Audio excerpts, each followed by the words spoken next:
Messieurs, dames, bonjour, bonsoir et bienvenue pour cette nouvelle vidéo de bilan des VF. J'avais commencé ce format le mois précédent, enfin la saison précédente pour être plus précis, avec les VF de l'hiver. D'ailleurs, il y a eu un petit fail sur la miniature, il faudrait que je le corrige un de ces jours.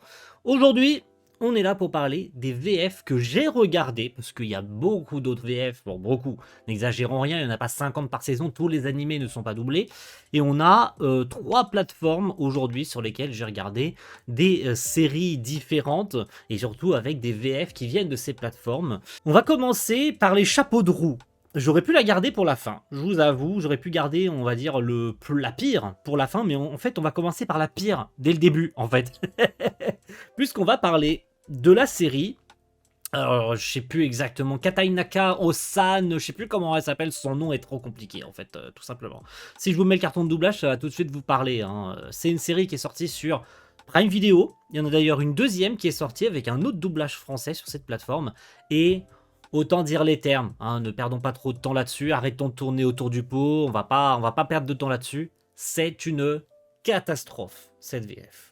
Je pense qu'avec l'autre doublage, qui est un doublage marocain, celui-ci est le deuxième pire de la saison. Puisque, messieurs, dames, sur cette série, qui est donc sortie, je le répète pour une deuxième fois, chez Amazon Prime, est un doublage effectué au Royaume-Uni. Voilà, cette série, donc voilà, je sais plus comment ça s'appelle, bref, le vieux qui est compétent à l'épée, qui a formé plein de jeunes filles et qui sont toutes amoureuses de lui, soit dit en passant, donc voilà, le mec à l'épée qui en fait est fort et qui se prend comme un faible, et donc un doublage chez Blue Digital Group, dirigé par Christophe Espel, Adrien Maladry et Félix Groschel. Christophe Espel, ce nom ne doit pas vous être inconnu puisqu'il s'agit de la légendaire voix française de Sasuke sur Naruto et Naruto Shippuden, Boruto, bref, dans tous les médias où apparaît Sasuke, c'est Christophe Espel qui est au micro. Et on le retrouve sur ce doublage, donc je le disais, ce doublage londonien, puisqu'il s'agit d'un doublage qui est fait à Londres, hein, tout simplement. À Blue Digital Group, c'est à Londres, hein, tout simplement. Donc on a un doublage simili franco-anglophone. Et donc la question que vous me posez, ça, bah, qu'est-ce que fout Christophe Espel là-dessus, en fait? Bah tout simplement parce que j'ai appris que Christophe Espel est parti vivre au Royaume-Uni et qu'il revient très peu de temps, ou très peu de fois, à l'occasion, notamment à l'époque, à l'occasion des doublages de Boruto quand il doublait Sasuke, mais sinon on ne le voyait tout simplement plus sur les doublages, parce que bah il est parti vivre là-bas. Donc on est vraiment véritablement sur un doublage catastrophique, hein. Je veux dire, les noms, vous les connaissez pas, je ne les connais pas. Les comédiens, pardon de le dire, mais ne jouent absolument pas bien. Ça se voit notamment sur la scène que vous allez pouvoir voir, sur l'extrait que je vais vous montrer, où on a notamment le personnage, je vous remets le carton, d'Alucia et de Surena, que vous pouvez voir joué par Julie Gaalab et Jacqueline Bercès, je sais pas comment on prononce son prénom, et je suis désolé si je me trompe, mais je suis désolé, hein, mais le jeu des comédiens est pas bon. Le mixage est pas bon, parfois la hauteur des micros des comédiens n'est pas bon. Bref, c'est du travail d'amateur. Je pense que je ne me tromperai pas en disant que ce doublage est vraiment catastrophique, et c'est terrible de se dire que quelqu'un comme Christophe Espel, quelqu'un qu'on entend depuis 20 ans dans les doublages, quelqu'un qu'on adule quand même, autant dire que c'est la voix française de Sasuke, je veux dire, quand t'entends Sasuke dans la version française de Naruto, t'entends Christophe Espel, et qu'il en est réduit à faire du travail pareil. On peut s'imaginer tout et n'importe quoi, ou ce qui est possible concernant le doublage de cette série. Je pense que la raison de cette sous-traitance, c'est la thune, en fait, tout simplement. Et qu'en plus de cette thune que Amazon Prime n'a pas voulu mettre, à avoir été obligé de sous-traiter ce doublage, ou d'avoir été le faire à l'étranger, Christophe Espel, sur le personnage principal, sur Beryl, Gardonnant, du coup le personnage principal, c'est lui, le personnage principal, ne joue pas bien non plus. Christophe Espel ne joue pas bien sur cette VF. Donc, est-ce que c'est une question de sang? Est-ce que c'est une question de... On s'en bat royalement les couilles, en fait? Et vraiment, ce doublage, c'est cataclysmique à quel point il est mauvais, en fait. Voici un petit extrait, histoire que vous compreniez un petit peu l'étendue des dégâts. Mais qu'est-ce que vous faites à vous balader avec quelqu'un comme Citrus? Eh bien, c'est parce que... Maître Beryl a accepté un poste d'instructeur spécial pour l'ordre de Libérion. Et il va vivre à Baltrin de façon permanente. Il cherche un logement et je suis là pour l'aider. Laisse-moi te dire une chose, s'il cherche un logement, je serai plus à même de l'aider que toi. Moi, j'aide les aventuriers à se loger, alors que je parie que toi, tu n'as jamais mis les pieds dans une seule auberge de la ville. C'est quoi le problème de ces filles? Je pense que cet endroit vous conviendra parfaitement, maître. Merci pour ton aide, Sorena. Merci à toi aussi, Alucia. J'espère que ça s'est arrangé entre vous, hein? Je vous dis à une prochaine. Eh bien, au revoir.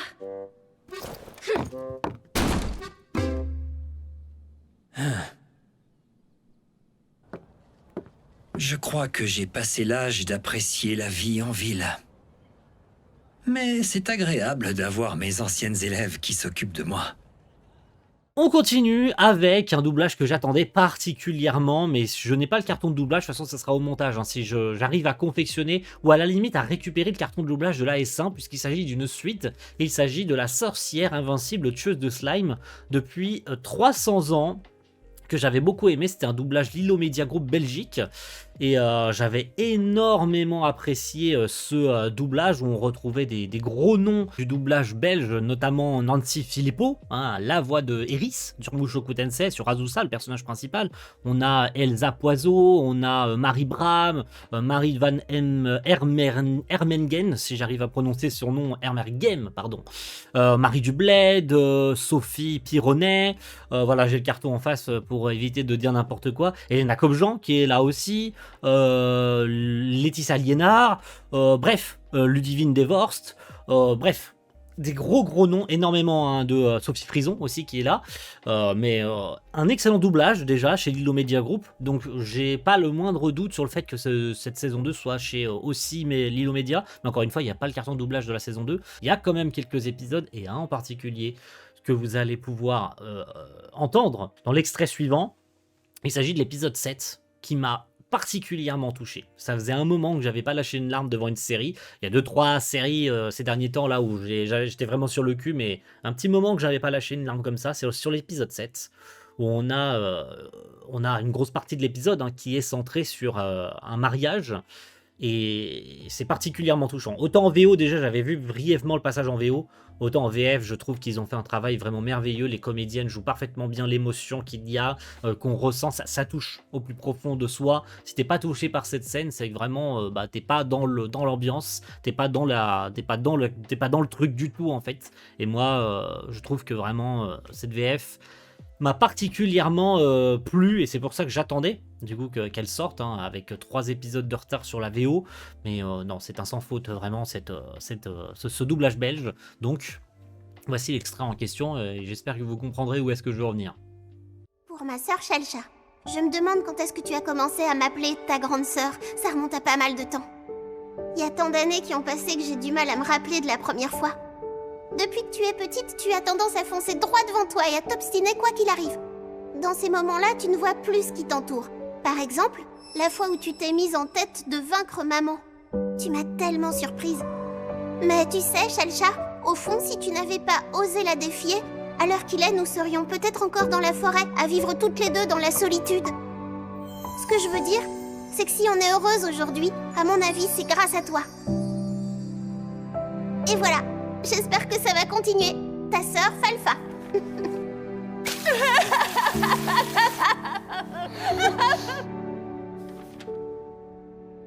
À ma grande sœur, parfois je pense à notre relation. Et dans ces cas-là, je me dis que quoi qu'il arrive, tu as toujours été là pour moi. Quand j'ai voulu défier maman, toi, tu m'as dit qu'il fallait qu'on réfléchisse pour trouver un moyen de vivre heureuse. Ça m'a ouvert les yeux. C'est grâce à toi si je suis devenue la fille de notre mère et que je suis heureuse. Sans toi, ma chère sœur, je ne serais pas celle que je suis devenue aujourd'hui. J'avoue que je ne sais pas comment te rendre toutes tes attentions. Continue à prendre soin de moi. Ta sœur Shalcha.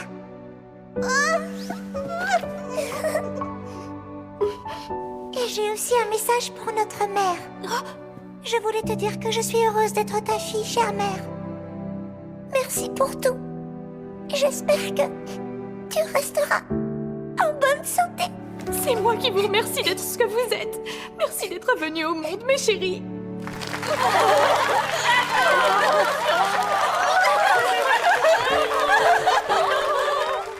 Quel magnifique message vous avez transmis. Maman.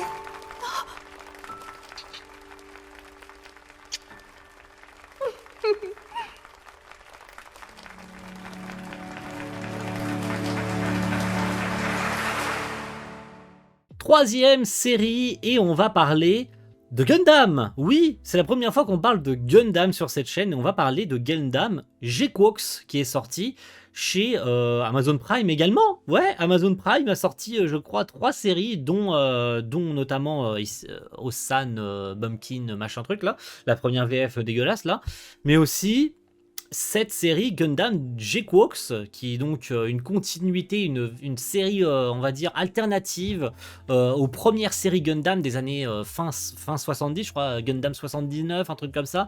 Je sais plus exactement parce que j'ai pas vu les tout premiers Gundam. Et on est sur un doublage à nouveau belge, hein, puisqu'on est sur du VSI Belgique, hein, au cas où, puisqu'on a, comme vous pouvez le voir, du Sophie Frison, du Max Sandfort, du Pierre Baudson, du Claire Tefnin, qui est donc ici sur Nyan, l'un des personnages que vous allez pouvoir entendre dans l'extrait suivant, qui est un peu partout, hein, Claire Tefnin, hein, que vous connaissez sans doute.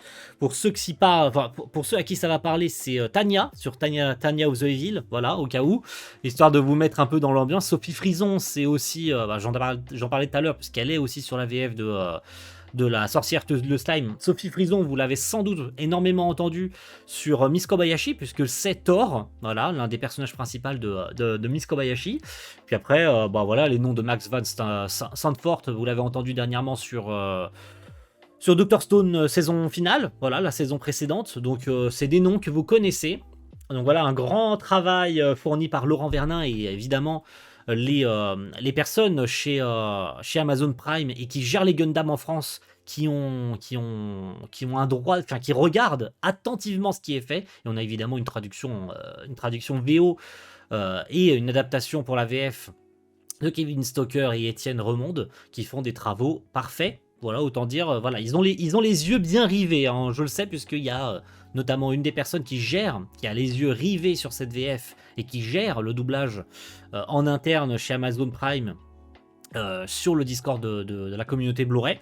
Donc, et qui a un compte d'ailleurs et qui partage souvent des anecdotes sur la VF et sur la VO, sur la traduction et sur trucs. Donc, ils font très attention.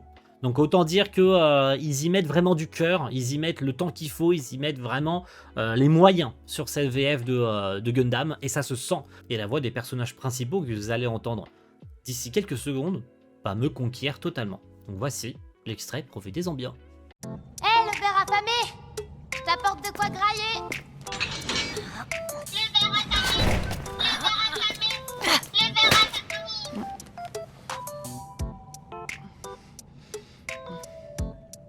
Voir le Kira Kira m'a mise dans un état pas possible. Sur le coup, j'étais tellement surexcitée que je me suis battue n'importe comment. C'était pas digne d'un Mav. Pauvre Shuji. Je l'ai carrément maltraité pendant le combat. Oui, t'as raison, je sais tout ça. Dès que je m'emballe, c'est terminé, je perds le contrôle. Tu devrais rester comme tu es. J'aime particulièrement ce grain de folie. Ouais, c'est ce que dit le Gundam. Quoi? Mais je suis pas du tout comme ça d'habitude, au contraire. J'aime tous les aspects de ta personnalité. Hein? Ouais, c'est ce que dit le Gundam. Tu n'entres pas? Pas aujourd'hui. Quatrième VF, et on va partir sur du My Hero Academia Vigilante, avec cette série spin-off de MHA Vigilante qui se passe quelques années avant l'histoire de My Hero Academia, 5 années je crois avant le début de MHA et ce que fera Deku, hein, tout simplement, en rejoignant UA et en obtenant le One for All. Bon, je vous refais pas l'histoire de MHA, tout le monde la connaît. Vigilante, qui est très logiquement, comme la série principale, de retour chez Timeline Factory. avec une direction artistique de Mélanie Anne. J'ai envie de dire, on change pas une équipe qui gagne, alors j'étais pas spécialement fan de la VF de MHA à l'époque, hein, ça n'en fait pas un mauvais doublage pour autant, et c'est exactement le cas sur ce doublage de Vigilante que je trouve particulièrement bon. Tom Troufier sur Koichi, il est parfait. Guillaume Desmarchelier sur Knuckle Duster, pareil, c'est vraiment parfait. Vraiment, tu entends le personnage, tu entends sa voix, et correspond parfaitement au physique du personnage. Pareil, un jeu parfait de Charlotte Hervieux sur Pop Step. Vraiment, le casting est nickel chrome. J'ai littéralement rien à dire. On retrouve déjà des voix connues, je le disais, hein, Bastien Bourlet, Julien Châtelet. On retrouve Emmanuel Grady sur Aizawa. Present Mike, on retrouve Martial Leminou. Bref, et donc cette VF, elle est masterclass en fait. Et Mélanie Had, comme d'habitude, qui fait de l'excellent travail quand on lui laisse du temps et du budget. Surtout du temps, en fait, pour que les comédiens aient du temps de bien travailler. Et voilà, vous en avez un exemple parfait sur cette série de Vigilanté. Donc voici un petit extrait, histoire de vous faire un avis sur la question. Pour résumer, vous courez après les camés et les dealers? Dites, je vous remercie pour hier, mais c'était franchement pas sympa de continuer à provoquer ce malade alors qu'il menaçait de mutiler mon visage. T'es vivante, pourquoi tu te plains? J'ai une question, gentleman. Appelle-moi Koichi. Oh, alors c'est ça ton vrai prénom? Comme tu veux, Koichi. Je pourrais savoir pourquoi tu fais équipe avec un type pareil? Bah alors, tu me réponds ou pas? Excuse-moi, c'est que... En fait, si je le suis, c'est surtout pour l'empêcher de taper sur tous les gens qu'il rencontre. Je mets des mandales uniquement aux personnes suspectes, en particulier les petits jeunes habillés en racaille. Vous suivez votre instinct et vous cognez les gens? C'est ça votre méthode? Sérieusement, essayez d'utiliser un peu vos cervelles tous les deux. Quand un nouveau vilain se manifeste, il y a toujours plein de gens qui le prennent en photo avec leur portable. Alors il suffit de chercher sur internet. Vous tapez un truc du genre « quartiers qui sont attaqués en ce moment » ou « apparition de vilains inconnus ». Vous allez sur place et vous menez votre enquête. Hey, c'est une super idée. Vous! Ouais, vous, venez ici! Non, ça recommence. Tirez la langue! Détendez-vous. Vous voyez bien que c'est juste un employé de bureau, un citoyen tout à fait ordinaire. Tirez la langue! On arrive sur la fin et on va brièvement passer sur cette VF de Carnet de l'apothicaire avec sa saison 2, puisque c'était l'occasion, c'est l'occasion avant le coffret de la saison 2 qui sortira quand il sortira, puisqu'on n'a pas de date, mais la saison 1 est sortie il n'y a pas si longtemps que ça en Blu-ray chez nous. Vous pouvez retrouver et ma vidéo et celle de Vic, pour rentrer dans les détails plus spécifiques concernant le technique et pour plus d'informations là-dessus. Je vous renvoie vers les vidéos en question, je vous dis c'est celle qui vous conviendra le mieux. Mais donc cette saison 2 des Carnets de l'apothicaire qui est donc switchée de studio de doublage, puisque oui, la première saison était chez Crunchyroll Productions France, et donc on est passé sur un doublage chez Lilo by Transperfect, donc Lilo TV, mais Lilo TV France, puisqu'on est toujours sur une direction artistique de Fouzia Youssef, avec toujours Rémi Liro, Julien Alouf, Ludivine Malfren, Alan Ozregishi, Martial Leminou, bref, vous pouvez voir Amandine Auguel. Bref, je vous avais déjà brièvement parlé en fait des Carnets de l'apothicaire, je crois d'ailleurs dans les VF de l'hiver. Et il n'y a pas grand chose à dire, puisque Fouzia Youssef, elle sait gérer ses équipes, elle sait gérer son casting, et elle sait probablement aussi gérer tous les à côté en fait, l'adaptation, l'enregistrement, le mixage. On remercie bien sûr toutes les personnes notées ici sur ce carton qui font un boulot parfait, puisque là pour le coup, je trouve toujours Émilie Roux parfaite, je trouve toujours Julien Alouf parfait, le casting est toujours bon, les comédiens jouent toujours aussi bien, donc... que dire de plus, si ce n'est qu'il faut continuer sur cette voie, et si saison 3 il y a un de ces jours, qu'on retrouve toujours ce casting là, ne changez rien, c'est parfait. Donc voilà l'extrait en question, histoire que vous fassiez un avis, mais si vous le connaissez déjà l'avis en question, mais allez, c'est pour vous. Quoi? Wow! Ça se solidifie? Coupe-moi les fruits en morceaux. Tout petits. D'accord. On ajoute les fruits. On mélange bien. Et on arrange ça joliment dans une coupe. C'est déjà prêt? Dis, c'est bien ce que je crois? Et oui, absolument. Une crème glacée. C'est la version simple. Si j'avais eu davantage de temps, j'aurais pu ajouter des œufs ou infuser le lait avec des herbes. Mais ça suffira bien. Envoyons ça à Dame Lolan. Oui. Attends. On devrait goûter, non? Histoire d'être sûre. Elle a retrouvé le sourire.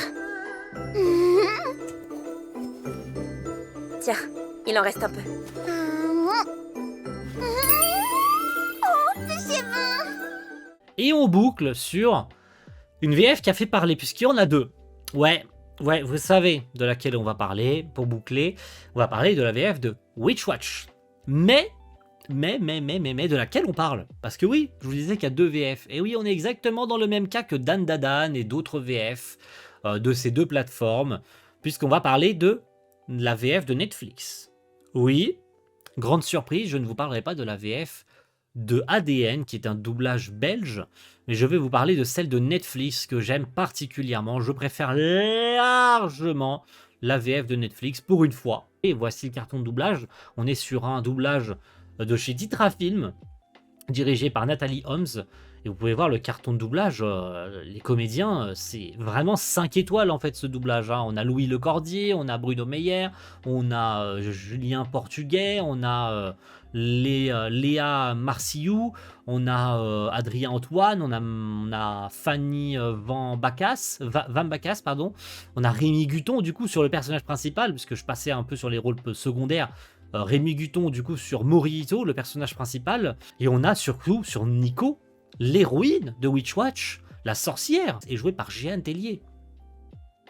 Et elle joue incroyablement bien, Jeanne Tellier, sur cette VF cette VF Netflix de Witchwatch. Vraiment, c'est une masterclass absolue que vous avez tous et toutes découvert sur Frieren, puisqu'elle avait été Fern sur Frieren, qu'on retrouvera l'hiver prochain sur Crunchyroll, donc elle sera très probablement rappelée sur Fern, et je pense qu'elle attend, comme tout le monde, d'être rappelée sur Fern.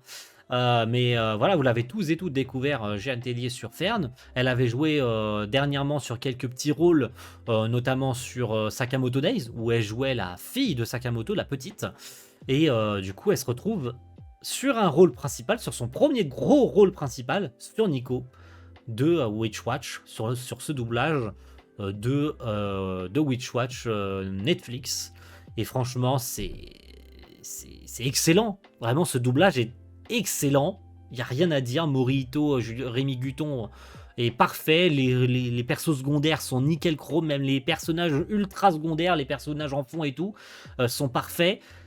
Il y a juste... Allez, c'est vrai que tu prends le doublage ADN, je suis pas là pour faire mon casse-couille ou pour comparer les deux, tu vois, mais c'est vrai que, à la limite, le seul petit truc, le seul petit défaut, c'est peut-être à la limite l'adaptation des dialogues.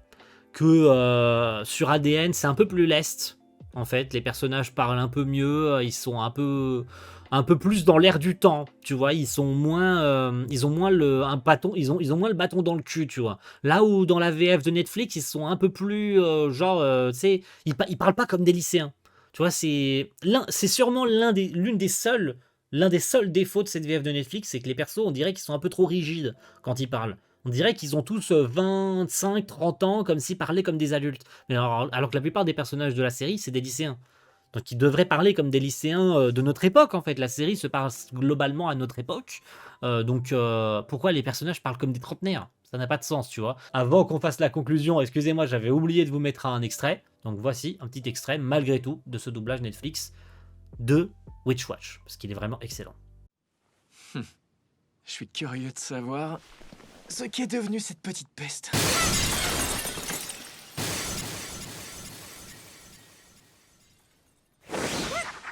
Oh la vache! Une tentative de cambriolage? Une perte d'équilibre en plein vol. J'allais un peu vite et j'ai perdu le contrôle de mon balai. Toutes mes excuses. C'est pas vrai. C'est bien toi?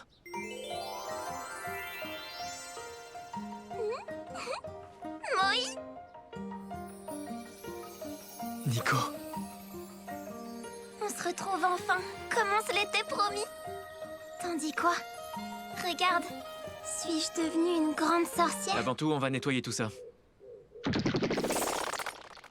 Eh ben, qui aurait pu deviner? En moins d'une seconde. C'est quand même incroyable. Je m'étais préparé à ton arrivée, mais qui aurait pu prévoir que t'allais déjà foirer un truc dès l'atterrissage? Je suis désolée, Moi. Non, touche à rien. Hein? Tu dois être épuisé. Va t'asseoir et repose-toi. Voilà. Mange un biscuit, je les ai faits ce matin. D'accord. Il est trop gentil. Ah! qu'il est beau, oh là là! Encore plus canon que je l'imaginais! Toujours aussi sympa et direct comme avant, avec ses cheveux en pétard, j'adore! Ah, je fais quoi? Maintenant qu'on va cohabiter, toutes sortes de choses peuvent se passer! Toutes sortes de choses! Comme quoi, par exemple? Ok, c'est peut-être un ogre, mais ça reste avant tout un ado en âge de... Oh là, clairement, il me motte une façon pas nette! Je suis sûre qu'il est en train de penser à un truc bien tordu là, tout de suite. Nico? Donc voilà, petite conclusion, messieurs, dames. C'était une très bonne vidéo, j'ai kiffé la faire, parce que j'aime les doublages français. Et n'hésitez pas à me dire ce que vous avez regardé, parce qu'il y a très certainement des doublages que vous avez écoutés que moi j'ai pas écouté, parce qu'il y en a beaucoup qui sont sortis sur Crunchyroll, notamment il y a du Black Butler, il y a Fire Force, il y en a plein d'autres, parce que moi Fire Force, je l'ai regardé en VO, pardon, donc je la regarderai peut-être un de ces quatre, si jamais ça sort en Blu-ray, parce que je pense que vous le voyez peut-être en fond, peut-être pas. Si, là, juste ici, là où il y a mon doigt, il y a la saison 1 et la saison 2 en Blu-ray de Fire Force. Donc, ce sera peut-être l'occasion, un de ces quatre, une fois que tout sera réuni, de se faire un binge-watch de toute la série entière avec les coffrets et de tout revoir en édition physique. En tout cas, merci à tous et rendez-vous très vite, dans 3 mois, pour faire un bilan des VF de l'été. A plus tout le monde. Ciao.